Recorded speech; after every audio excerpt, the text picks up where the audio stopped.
बिस्मिल्लाहिर्रहमानिर्रहीम। अस्सलामुअलैकुम। Welcome to my YouTube channel kitchen with Zartash. Viewers, आज हम अपने किचन में बहुत ही मज़े की और आसान सी मैंगो राइस पुडिंग बनाएंगे।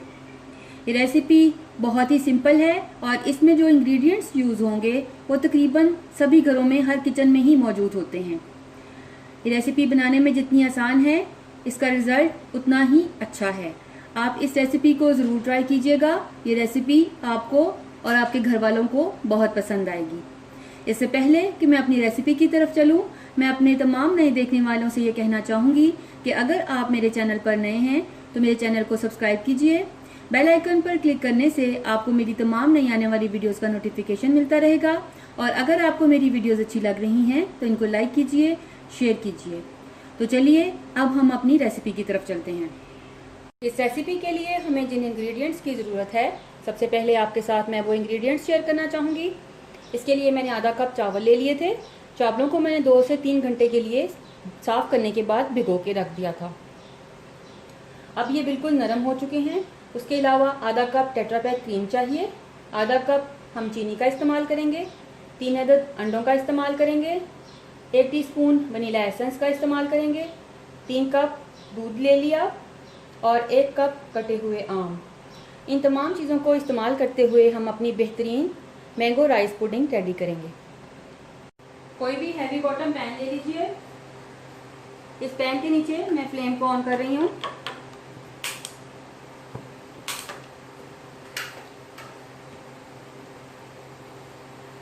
फ्लेम को ऑन करने के बाद इसमें मैं ये 3 कप दूध ऐड कर रही हूँ।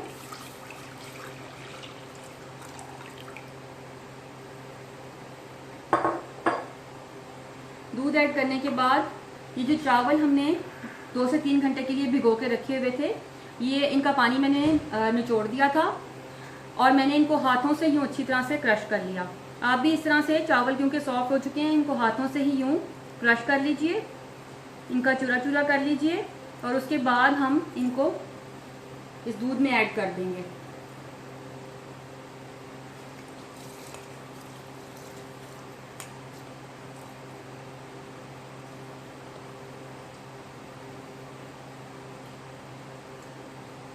दूध में ऐड कर देने के बाद हम इसे हाई हीट पे उस वक्त तक पकाएंगे जब तक दूध उबल नहीं जाता, और उसके बाद हम फ्लेम को लो कर देंगे।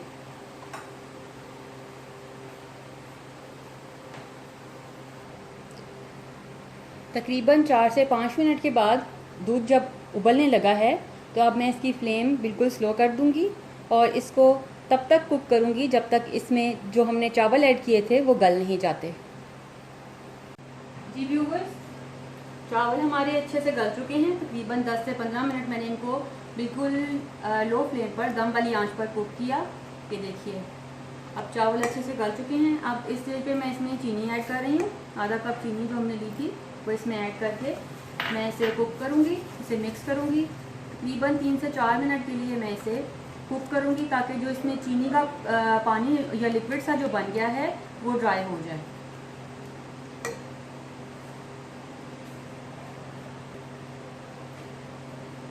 तकरीबन 4 से 5 मिनट के लिए चीनी डालने के बाद मैंने इसे कुक किया। आप देखिए, इसमें बिल्कुल चीनी अच्छे से घुल चुकी है और जो उसका सिरप सा बन गया था वो भी खुश्क हो चुका है। इस स्टेज पे मैं आप फ्लेम को ऑफ कर रही हूँ और मुझे इसको ठंडा करना है। और अच्छी तरह से ठंडा करने के बाद ही इसमें मैं अब अंडे और क्रीम शामिल करूँगी।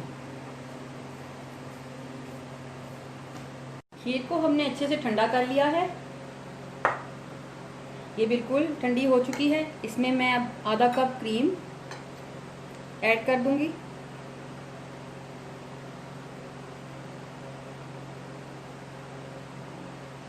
गरम चावलों में बिल्कुल भी गरम जो आपका मिक्सचर ये रेडी हुआ है चावलों का और दूध का, इसमें आप कभी भी गरम मिक्सचर में क्रीम को मिक्स मत कीजिए। क्रीम कर्डल हो जाएगी, आपका मिक्सचर बिल्कुल ख़राब हो जाएगा। हमेशा इसको ठंडा कर लेने के बाद ही आप क्रीम या आम जो भी आप मिक्स करना चाहते हैं इसमें आप मिक्स कीजिए। अब हमें 3 अदद अंडे की जर्दियाँ चाहिए। हमें 3 अंडों की जर्दियाँ चाहिए। तो हम जर्दियों को सफ़ेदी से अलग कर लेंगे इस तरह से।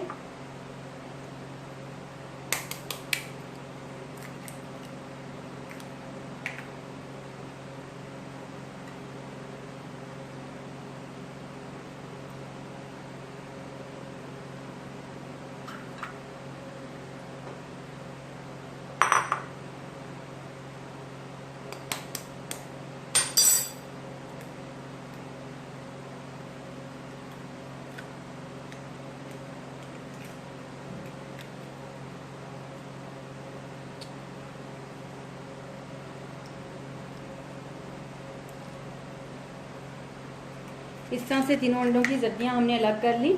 अब मैं इनको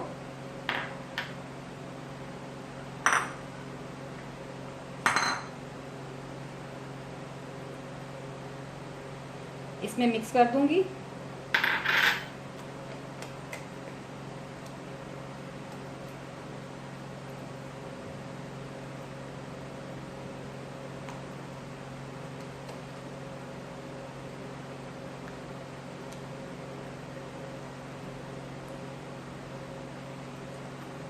अच्छे से मिक्स कर लेने के बाद अब इसमें मैं वनीला एसेंस ऐड करूँगी और मुझे इसमें आम भी ऐड करने हैं।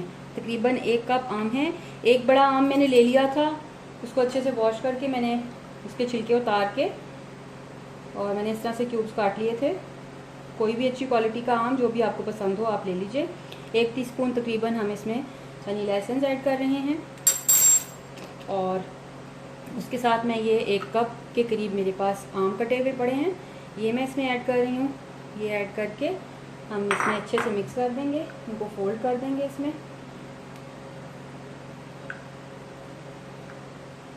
ये मिक्स कर लेने के बाद अब मैं, आप अगर चाहें तो इसमें थोड़ा सा येलो कलर भी ऐड कर सकते हैं, लेकिन मैं इसको प्रेफर नहीं करती। मैं ओरिजिनल जो इसका कलर रेडी हो रहा है उसी तरह से मैं इसको तैयार कर रही हूँ। आप अगर येलो कलर ऐड करना चाहें तो आप इस स्टेज पे थोड़ा सा येलो कलर ऐड कर सकते हैं।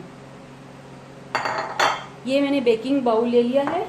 मुझे इस मिक्सचर को अब इसमें पोर करना है और पोर करने के बाद मुझे इसको ओवन में बेक करने के लिए रखना है, तो इसलिए मैं इसको फिर इसमें अब डाल रही हूँ।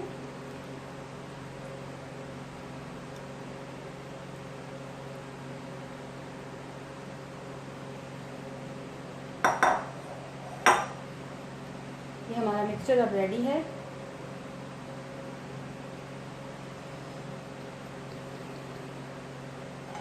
इसको मैं अब बेक करने के लिए ओवन में रखने जा रही हूँ। तो मैंने 10 से 15 मिनट के लिए प्री हीट कर लिया था। अब हमें अपना पुडिंग का मिक्सचर जो हम रेडी करके लाए हुए हैं वो इसमें रखेंगे।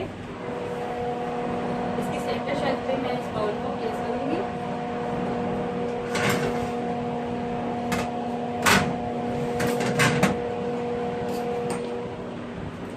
इसको अब मैं 15 से 20 मिनट के लिए बेक करूंगी। 15 मिनट के बाद मैं इसे चेक कर लूँगी। अगर ये अच्छे से कुक हो गया होगा, हमारी पुडिंग सेट हो गई होगी, तो हम इसे निकाल लेंगे, वरना इसे 20 मिनट के लिए हम 175 डिग्री सेंटीग्रेड पर बेक करेंगे। तकरीबन 25 से 30 मिनट हो चुके हैं पुडिंग को बेक होते हुए। अब हम इसको चेक करेंगे।